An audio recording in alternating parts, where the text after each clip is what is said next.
Hello. The Municipality of Anchorage Platting Board will now come to order October 6, 2021 at 6:30. May we have roll call? Clayton Walker. Present. Kevin Cross. Present. Don Porter. Present. Jenna Weltzing. Present. Karen McGillivray. Present. Valerie Ritz is excused. You have a quorum. Thank you. Thank you.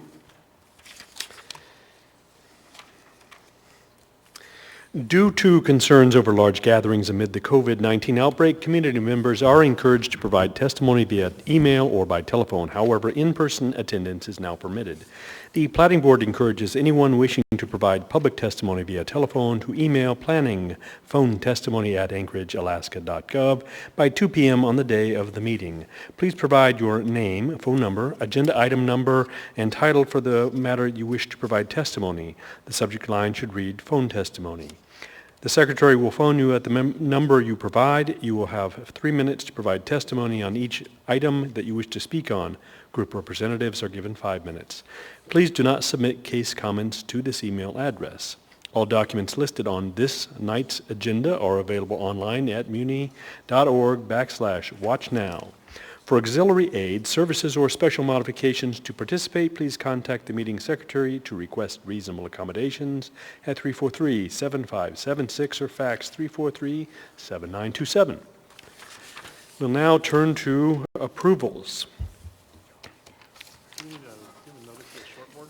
Yeah, we'll get there in a bit.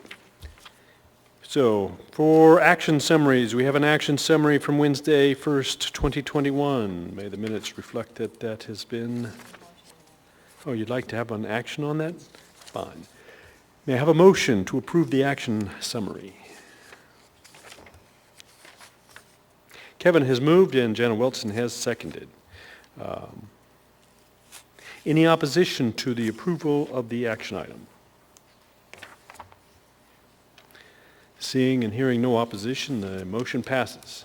We'll now turn to minutes from Wednesday, September 1st, 2021. May I have a motion to approve the minutes? Kevin Cross has moved. Karen McGillivray has seconded. Are there any amendments or changes or additions that anyone wishes to make to the proposed minutes?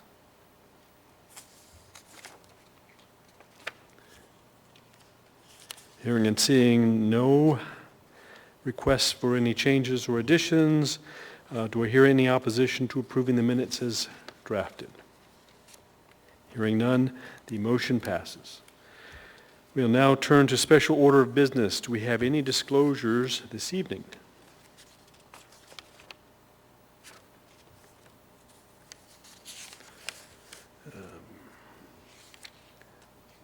One item is the Municipality of Anchorage, the other is for Oliver and Benita Moore.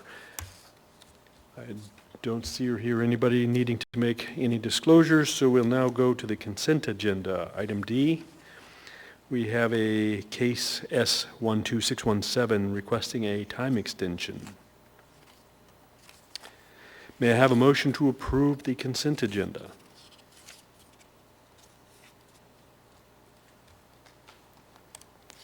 Kevin Cross has moved.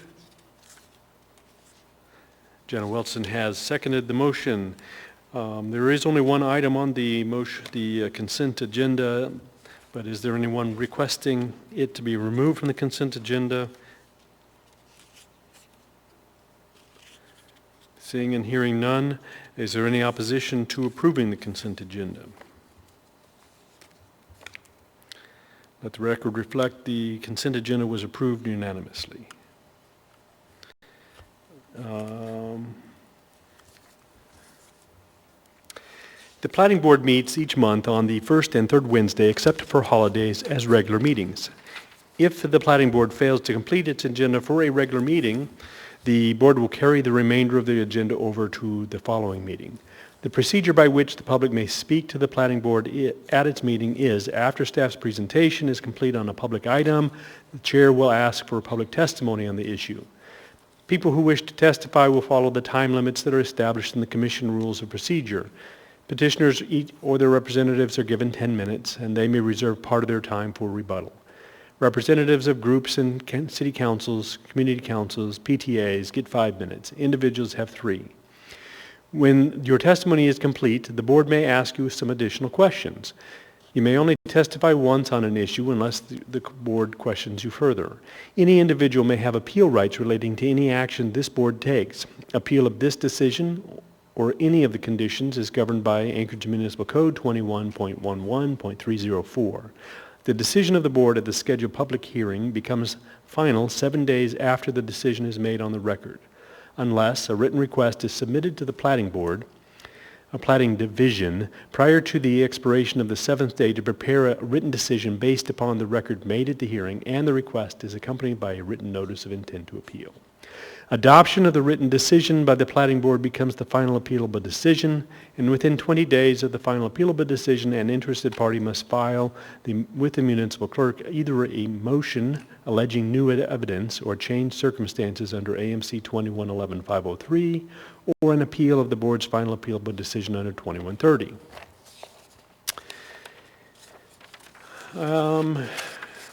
I also need to tell you that there is a policy regarding postponement of public hearing applications. When there is a short board for us is 5 members, which is all we have tonight, the board or commission, and a postponement is offered to and agreed to by the petitioner, they will be moved to the next regular agenda.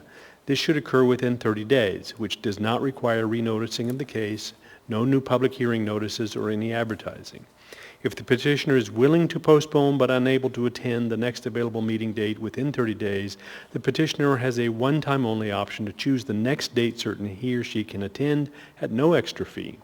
When a postponement is requested by a petitioner, there's a rescheduling fee under AMCR 21-20-007 A, and a new public hearing date shall be determined by the Planning Division. This will put their case in the next available cutoff date queue as if they were submitting the case for their very first time. Okay, with that, we will now turn to new business. With respect to case S12593, petitioner Oliver and Vanita Moore, did you want to take advantage of the short board opportunity? Please come forward.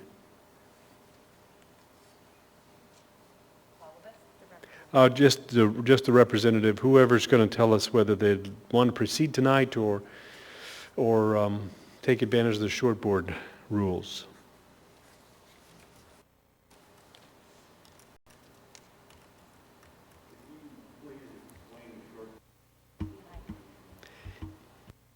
Yes. In front of you, there's a microphone, and there's a person with parentheses coming out of their face. If you hit that button, a red light will come on. Middle button. Okay, that's better. Yeah. I can hear you now. Yeah, could you repeat the short board rule for me, please? The short board rule allows you an opportunity to, the risk you have is you have to have everyone approve. All 5 votes have to be in your favor to move forward. If you have one dissenting person, that could cause your matter not to proceed. So, the issue is with the short board is being able to move it to the next meeting, and hopefully 6 people would show up or more, so you have greater opportunity. And that postponement would be, the significance is that no new advertising and no additional cost is related to a 30-day postponement. Thank you. And the record reflect that you have elected to proceed. And with that, we will seek the staff's presentation. Thank you, Mr. Chair. This is Glassing Ridge subdivision, lots 58A and 58B. This is a request to subdivide 1 lot into 2 lots with vacation of 2 50-foot BLM roadway and utility easements along the north and east boundary of the property. This vacation request of the easements is necessary to meet the minimum lot standards of 1 acre in the Chuyaki River R6 zoning district.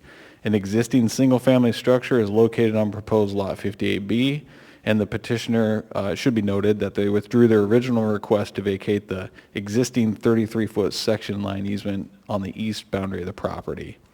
The right-of-way dedication for Connect Vista Street will overlap the section line easement, and therefore vacation will not be required. So the petitioner wishes to vacate the BLM roadway and utility easements and subdivide the property into 2 lots to prepare for a future sale of the additional lot if necessary. Public hearing notices were mailed out, no public comments received, and the Chuyek Community Council did provide comments of no objection. So the purpose of this platting action is to vacate those 2 50-foot BLM roadway and utility easements, create 2 lots. The official streets and highway plan classifies Connect Vista Street as a collector, and then the OSH&P also classifies all collectors in Chuyek River to be designated to have a minimum right-of-way width of 70 feet. Therefore, Connect Vista Street will require 35 feet of dedication. Proposed lots 58A and 58B meet the minimum lot area for the R6 zone district. However, dedication of 35 feet of right-of-way may require a slight modification of the lot lines when they bring in the final plat to meet the minimum lot area standards.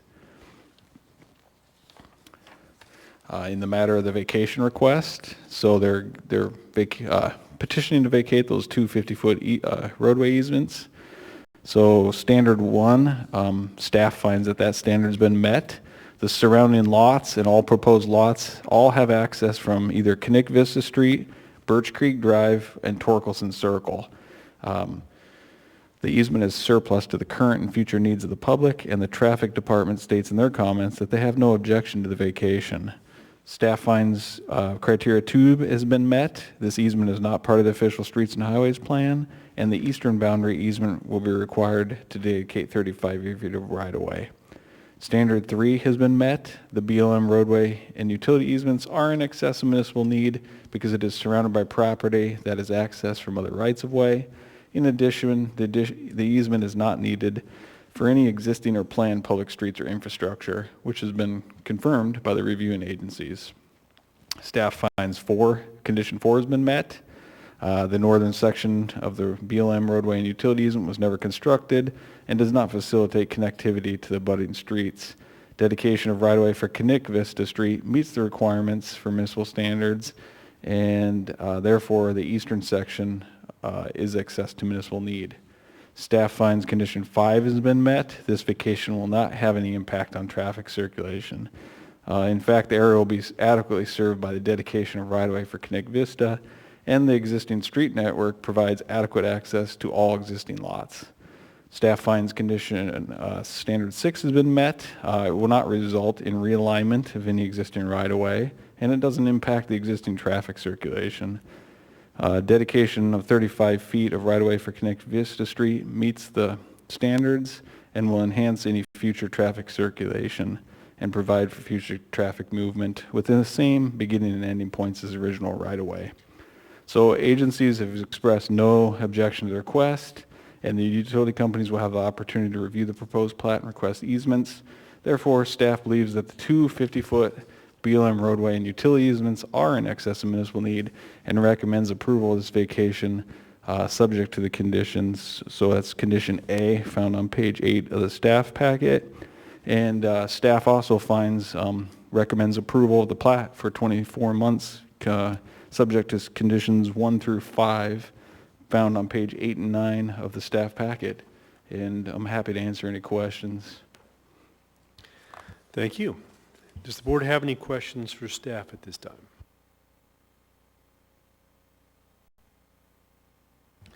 Thank you. May we have petitioner's representative? Yes, my name, excuse me, my name is Vern Rolfs. I'm with VEI Consultants. We're the engineers on this project. Oliver and Vanita Moore are sitting over to my right here, who are the petitioners. This is, I'd say it's fairly routine, splitting a 2.5 acre small lot, government small lot, into 2 1-acre parcels. The part that's not routine is the vacating of the 2 roadway easements. These easements are, as brought out by the staff in their report, are in excess. The topography doesn't really make it practical to build a road, and the easement on the other side of the property line, another 50-footer, was already vacated as part of a previous plat. The other one along the east side is part of the road right-of-way in that area, and in excess of what's required for the collector that it's classified. I guess at that I'll just relinquish the rest of my time. Is there something else I need to cover at all? Okay. Thank you, sir. You have 8 minutes and 36 seconds for rebuttal. Okay. Do we have any questions for the petitioner's representative at this time? Thank you, sir. Are there any members of the public that wish to speak on this matter this evening? Do we have anybody on the phone list? And so we have no one has emailed in and given us a phone information, and there's been 2 calls now for anyone in the room who wishes to testify on this matter, and we have no takers. So with that, we will turn back to the petitioner's representative. And you may go ahead and proceed with rebuttal if you wish. Yeah, I don't have anything more to say. Thank you. The matter now rests with the board. And what we're looking for is a motion by Kevin Cross. Would you please state your motion, Kevin? I move to approve the request for vacation and elimination of 2 50-foot roadway and utility easements, patent number 1223-3804, recorded November 28th, 1961, book 233, page 2, along the eastern and northern property boundary of the subdivision, subject to 1, recorded and suitable plat within 24 months of approval for any approved time extensions. And this is regarding case S12593, Glassing Ridge subdivision. Thank you. And Don Porter has seconded your motion. Would you like to speak to your motion? Yes, in order for an approval request for a vacation, there are 6 criteria which are stipulated on pages 6 and 7, which the petitioner has met all 6.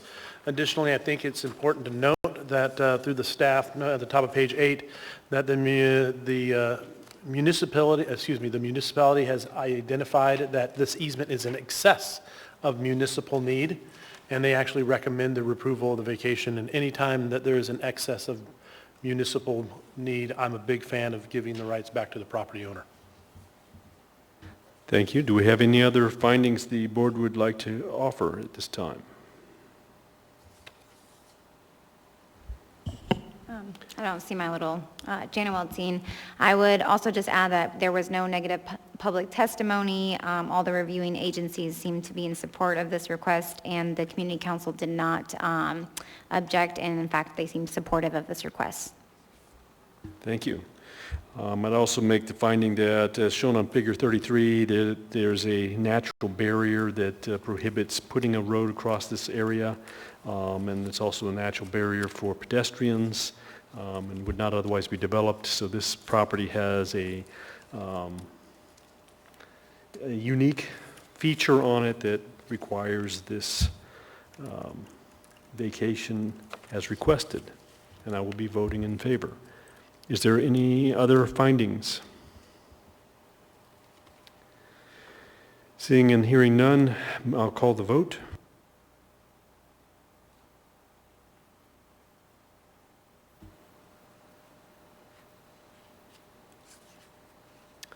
And it has passed unanimously. We'll next turn to a request for a motion for approval of the plat for 24 months.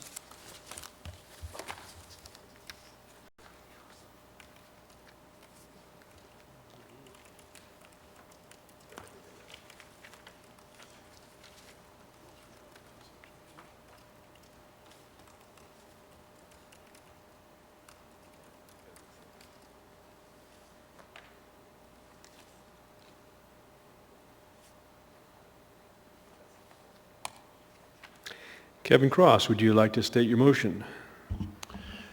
In regards to case S12593, Glassing Ridge subdivision, I move to approve the plat for 24 months, subject to the following conditions. 1, 2A and B, 3, 4, 4, 1, 2, 1 and 2, excuse me, and 5A and A1. Thank you. And Don Porter has seconded your motion. Would you like to speak in favor of your motion? Yes, I'll be speaking in favor of this motion. Again, we, as articulated as we passed Department Recommendation A, you can just check our notes. It's very well stipulated on pages 6 and 7. It's in excess of municipal need, and they've met all 6 criteria. And then the only note was that, that the following notes would be placed on the plat. That was the only recommendation, and that's being handled under B2, sections A and B. So I will be moving to approve. Thank you. Any other findings? Seeing and hearing none, we'll call the vote.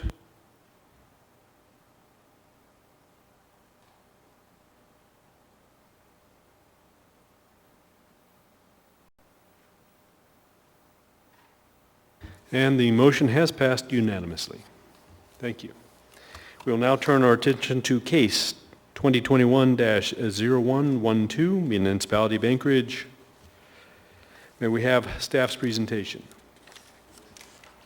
Thank you. Assemblymember John Weddleton presented Assembly 2021-71 in Attachment 1 to amend Anchorage Municipal Title 21, Section 2108050G, curbs and gutters to allow rolled curb and gutter on residential minor streets. The Municipality of Anchorage Standard Specifications, Mass, and Design Criteria Manual defines barrier curb and gutter as Type 1 and rolled curb and gutter as Type 2. Cross-sections and specifications are included in Attachment 2. Henceforth, Type 1 will be referred to as vertical curb, and Type 2 will be referred to as rolled curb. The justification for this code, as stated in the AO, is to decrease the cost of new subdivisions and the cost of new dwelling units by removing the code requirement for vertical curb. In the circumstance that a developer does not know the final location of the driveway, curbs are required to be installed prior to the final location, which may result in increased fees and construction time. This increased cost may be avoided in some situations if rolled curb is used. The intent of this code amendment is to allow the use of rolled curb only in Class A subdivisions with low traffic roads in areas that are appropriate as determined by the traffic engineer. Examples include cul-de-sacs where there is a vegetated buffer between the curb and sidewalk, on streets with no parking signage, and short areas where standard vertical curb would not be effective in preventing drivers from parking on the sidewalk. The Platting Board has approved a number of variances to this code section to allow rolled curb in some subdivisions. You can find community and agency comments in Attachment 3 on page 13. The Planning Department has taken into account the department recommendations and recommends approval of this text amendment to the Anchorage Municipal Code Title 21, Section 2108050G, curbs and gutters to allow rolled curb on residential minor streets, subject to recommendations 1 through 4 on page 2 of this report. I'm available for any questions, as is a representative from the Traffic Engineering Department. Thank you. Thank you. Are you wanting us to approve this, or are you just providing this to us for informational purposes? You'll be providing a recommendation to the Assembly.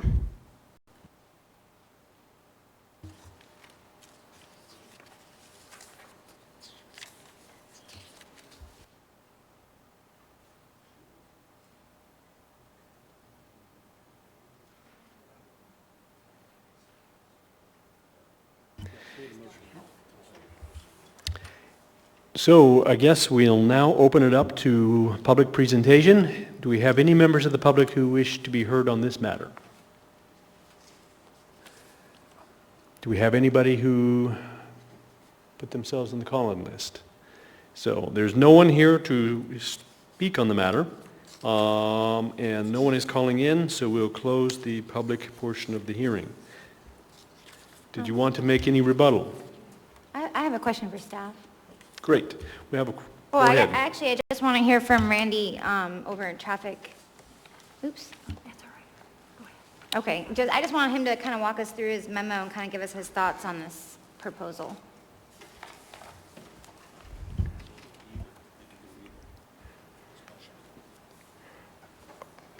Can you reiterate your question? Yeah, on the traffic memo, I think it starts on page 14 in my packet. Can you just kind of discuss, what's the upsides for traffic and then what's the concerns that traffic might have? Through the chair, Ms. Westland, this memo is written to address the needs to try to reduce the number of variances the developer's gone. When Mr. Weddleton wrote it, his language reads for the traffic engineering section or the traffic engineer to determine walkability and the need for type rolled curbs. We, working with staff, come up with some recommendations to add additional exceptions to Chapter 8 of the code to allow rolled curb to be used on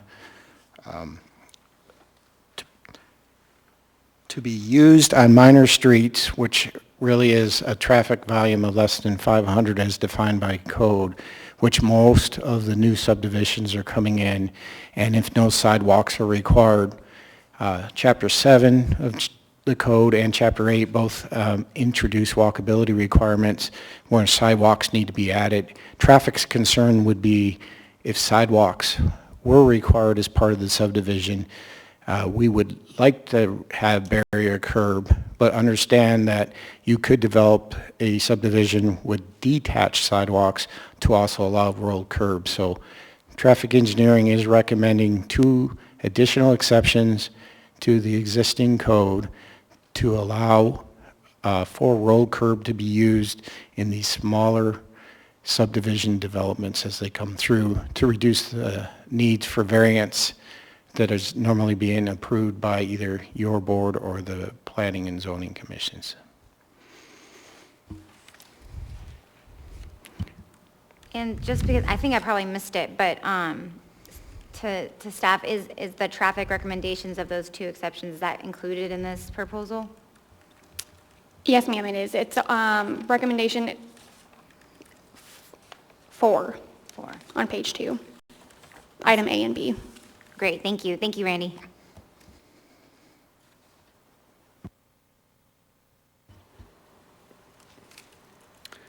Any other questions? Go ahead, Mr. Port. Through the chair, I noticed that the depiction of roll, curb, and gutter on page 5 does not match really the type 2 that's shown on page 12, detail 30-1. Are they looking at changing the type 2 standard to what is depicted on page 5? Thank you. Through the chair, the graphics that were used in page 5 on the assembly memorandum were not specified cross-sections from the municipality. I believe they were just broad examples, which is why we've included in attachment to the actual mass and DCM requirements for the municipality. So those standards on 11 are the correct cross-sections. Thank you. Thank you.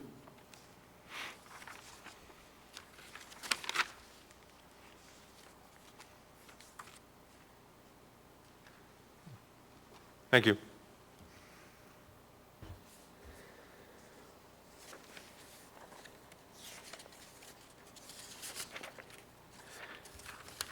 So may I have a motion to approve the recommendation? Kevin Cross, would you like to state your motion? Yeah, I move to approve this recommendation. What have I been on the plating board now for, I don't know, over 3 years, and this is a common occurrence. Excuse me? Oh, yeah, motion. All right, thank you. Motion to recommend, thank you, recommend approval of the text amendments to the Anchorage Municipal Code Title 21, Section 21.08050G, curbs and gutters to allow rolled curb on residential minor streets, subject to the following recommendations, recommendations 1 through 4 and 4A and B. We have a second for the motion on the floor. Through the chair, I have a procedural question. Yes. Do the short board rules apply to this vote? It's the city. So Well, they heard the short board rules and they didn't say we're going to push it over. We would like to proceed. Thank you. Thank you. May the record reflect they have made an election to proceed. And I do want to provide a clarifying point. This will go to the Planning and Zoning Commission on Monday, October 8th as well for their recommendation. Thank you.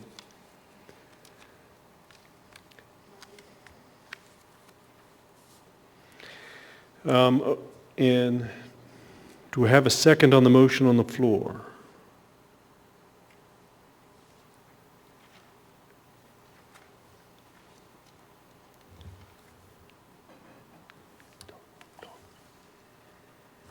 We've been seconded by Don Porter, thank you. And did you want to speak to your motion, Kevin? Yeah, thank you. I apologize for jumping the gun on that one. Yeah, I've been on this planning board for about 3 years. This is a common variance we have to give, and we see this happen quite a bit on these secondary streets. And it happens and it rears its head in a couple different ways. One is that the current Title 21 rules a type 1, which is a abrupt curb for a sidewalk, but a lot of times they're matching up. I mean, if I can tell you on Spruce, we had to do that. On King David, we had to do that. On Driftwood Bay, we had to do that. We're offering all these variances because you may have a type 2 on either side, but they're developing a handful of lots in the middle, like 3 or 4 that haven't been developed yet, or they're tying these streets in, and then you end up with these inconsistent sidewalks where you have a type 2 going to a type 1 and then back to a type 2 100 feet later. And so I think a lot of this will clear up all these variances, which create, of course, what are the different criteria? Is it a cost burden? Additionally, a lot of these neighborhoods, they haven't established, and why we're giving these variances, they haven't established where these driveways are going to be. And a type 2 allows for a transition, allows some malleability on where that driveway may be when they haven't even picked out the floor plan of the house and how it's going to sit or how big the garage is going to be. Meanwhile, we're telling them that in order to do construction, you got to put a type 1 rolled curb and gutter in your neighborhood, which means recutting it and creating more cost and expense until you even know what kind of house that you're going to build when you're doing a replat. So we've been doing these variances for a long time. We do a lot of them, and I think in my intention and what I believe is this is going to clarify a lot of that so that we can remove lots of pages and request of variances for our developers and our builders. Thank you. Thank you. Any other findings from the board? Don Porter, please. Yes, as an engineer, the main use of a sidewalk is to create a surface that is fairly walkable, and within these subdivisions that have driveway spacing of 50 feet or even 20-foot spacing, this does not make a conducive environment for pedestrians to actually use the sidewalk when it goes up and down and up and down and up and down, which would be required by the type 1 curb. So from my perspective, given that with an attached sidewalk, for instance, it creates a walking environment and allows for a consistent surface along the pedestrian walkway. There are concerns about the use of the barrier curb and keeping people from parking on it, but that also can be handled in other ways. So I believe this allows another tool in the toolbox for the traffic department as well. Thank you. Thank you. Any other findings? I just want to acknowledge, there's about 12 or so negative public comment testimonies in our packet. And so while I will go ahead and vote no on this, I do want to encourage the public to come out and testify when the assembly actually votes on this. I will vote yes. I don't know if but only because it's a recommendation, because I am kind of uncomfortable with the number of negative comments we have that address safety and not wanting to, cut off people's pedestrian routes and making it more walkable. But I think I'm going to leave that in the capable hands of the Assembly. And hopefully these folks come out and testify with the Assembly and have those conversations. Thank you.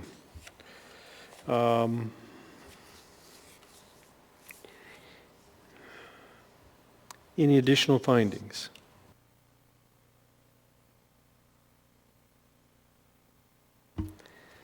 I guess some of, looking through some of these comments, I'm in agreement that the sidewalks that go up and down, they're tough to run on. They're always about to throw your hip out, your knees.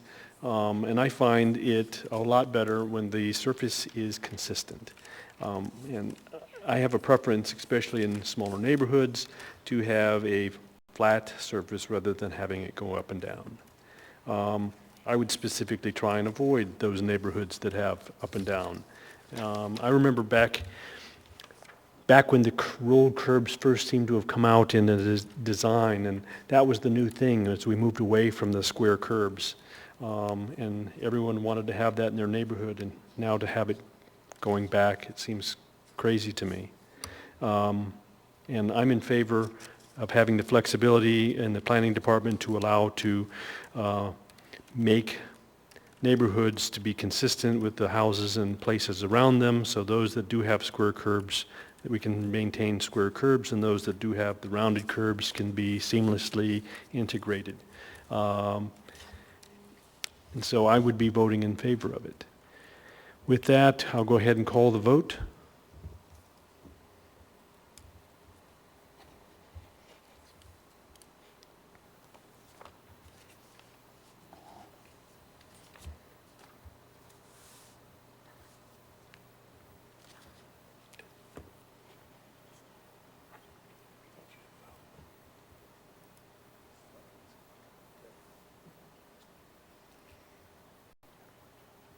And we have voted unanimously in favor of the proposal.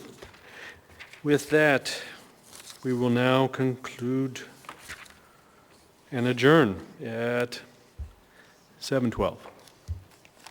7:06.